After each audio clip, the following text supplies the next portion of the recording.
What's up? BigHerc916. Positivity, motivation, never settle for average. You know how we do it over here. Hit that like, hit that subscribe button, represent. When I seen this story, man, I had to share it with you guys because I've given out clothes to the homeless, and I've seen some of these guys, how they get down and move around the city. And it's a hustle, man. And that's why I don't never give them no money. Never give them no money, man. Them people probably got a better car than you have. Check it out. Why that camera for? Chances are you've seen him. Try to get to the restaurant. Sympathized with his wheelchair, his drawn hands, his story ripped at your heart. Damn, give me money and to get some eat. Lexington police say he's taken his act on tour of the city to places like the Lansdowne Shops, Hamburg, and the Zandale corridor of Nicholasville Road. We busted this bogus beggar right outside the police department, just minutes after a press conference about it. I appreciate you guys busting me. Yeah, I'm really good at it, really good. I clear about $100,000 a year doing this. $100,000 a year. Yeah, about 60 to 100. My B-boy, I'm just playing. I gotta go, y'all. I gotta make some money. He was back at it again. To 100,000 a year, non-taxable, under the table. Straight game, man. Straight game. You talk about like working and busting your ass, and this guy right here, yeah, he's working, but he's working you. He's working the public on working off their guilt. And no shame in the game, man.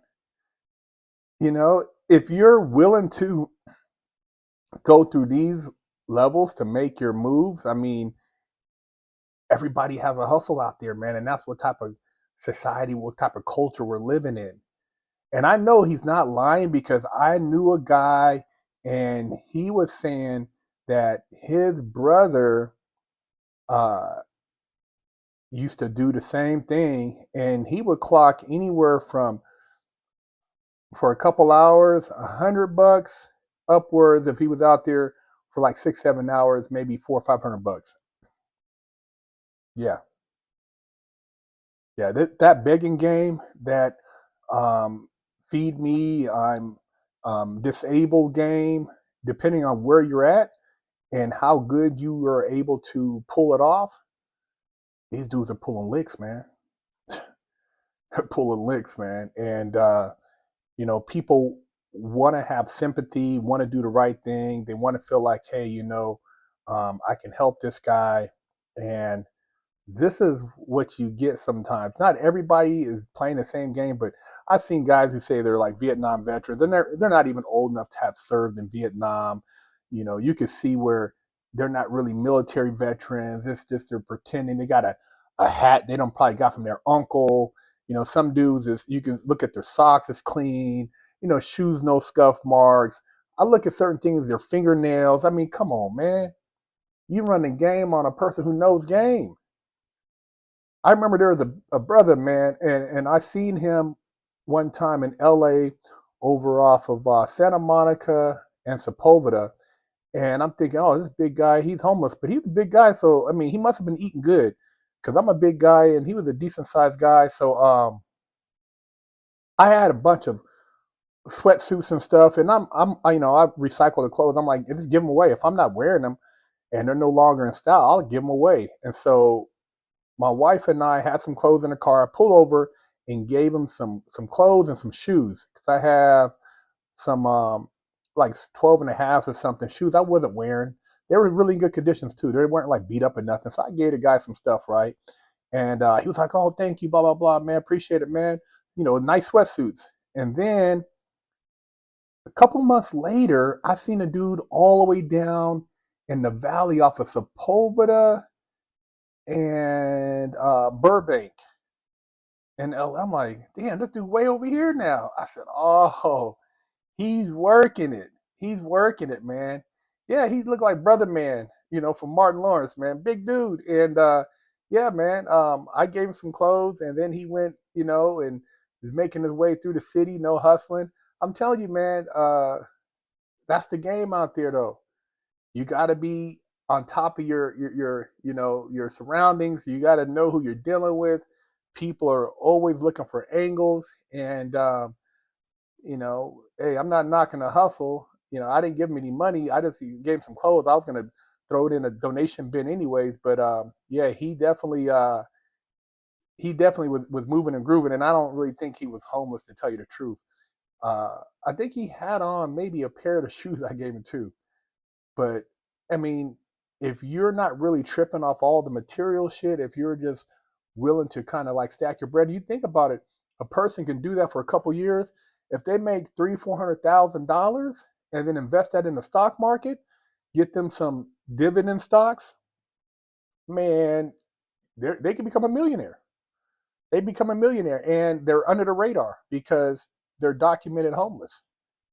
On paper, depending on, and they might have something else that they're, living under. But if you're doing that, and on top of it, you're getting the government benefits, you're getting like, you're living in one of those rooms and they only charge you, they don't even charge you. Matter of fact, they give you a voucher and you go stay there, and so you're not paying rent. You don't look like you have anything, but you got your money somewhere in a bank account or somewhere tucked away, and you run that game, and you just, you don't have a problem dealing with drug addicts and other people who are really, mentally dealing with issues, health issues, and you can navigate through that world for a certain amount of time. Oh man, you ball out. You ball out. And so that's what you have going on out there.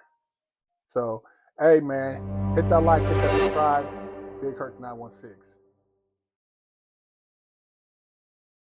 BigHerc916, and I would like to introduce you to Little Herc's Big Lessons. My wife and I decided to come out with a children's book series that encourages young children to be strong, to make good choices, and also teach valuable lessons. Lesson 2, Speak with Strength. At school, Little Herc's classmate Maria looked upset. The bigger kids were teasing her about her artwork. Hey, Little Herc said, stepping forward, Maria's art is awesome. Let's show some respect. The bigger kids shuffled their feet and walked away. Maria smiled at Little Herc. Thanks, Herc. You're always brave enough to stand up for what's right. Little Herc felt proud. Speaking up is what strong people do. You can pick up the book, link in the description. I gotta hurry up and wash my ass. Go to BigHerc916.com, pick you up a bar of soap, and wash your ass, or else you're gonna be under arrest too. Oh, shit. Officially, I only got one real spanking my entire life. My mom did the best a 14-year-old could do, raising me with love and instilling values that will last a lifetime. I was a straight-A student and lived to make her happy. So how did I go astray? A horrible stepdad that stole my self-worth and invoked fear turned me into a person that I struggled to overcome. From skateboarding to selling drugs, gang banging in juvenile hall, I got caught the same way many young promising men get caught up. I struggled to find my identity, getting mixed up in shootouts, crime, and the adult entertainment industry. This roller coaster continued as I juggled college, hustling, and Hollywood, eventually catching a federal bank robbery case. I found redemption in prison while serving a 120-month federal sentence and came out a man on a mission. I became a social media influencer with over 500 million views on YouTube and a life coach mentoring people all over the world. This is my journey against all odds.